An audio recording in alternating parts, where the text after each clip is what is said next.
I did some volunteer work at a local public high school. The problem was that they had a large number of computers, but none of them were working properly, so I decided to take a look and see if I could solve these issues. The two types of computers that they had were an ultra small form factor Mesa PC and a mini ATX Lenovo PC. I first decided to inspect the Lenovo PCs, and what I discovered was that they all had problems booting. Upon further inspection, I could actually hear a clicking sound from all of the hard drives.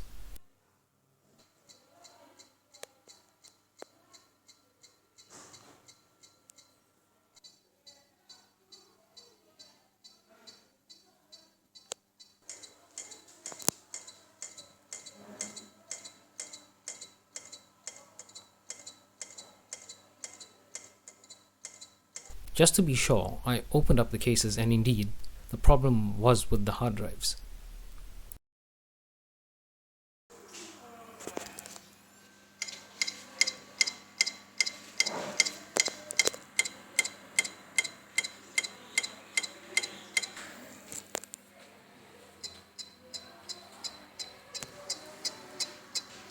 I decided to test all of the PCs using a live USB, which had Linux Mint installed on it, just to make sure that there was nothing else wrong with the system.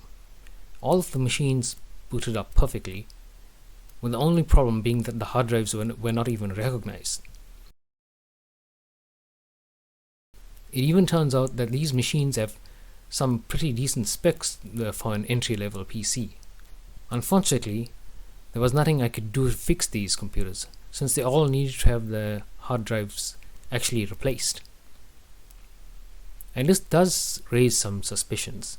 You see, these computers were all sponsored by a well-known telecommunications company, and all of the components were brand new, but the fact that all of the hard drives failed at about the same time suggests that these computers were fitted with possibly defective components. And I'm guessing that the company got loads of free publicity for their charitable actions. So I decided to turn my attention to the Mesa PCs. These were low-spec systems running Windows 7. I cleaned up as much of the redundant software and files as possible, but since it was so low-spec, I didn't want to risk installing Windows 10 on it. I considered installing Linux, but then realized that the computers had a lot of educational software that was actually exclusive to Windows.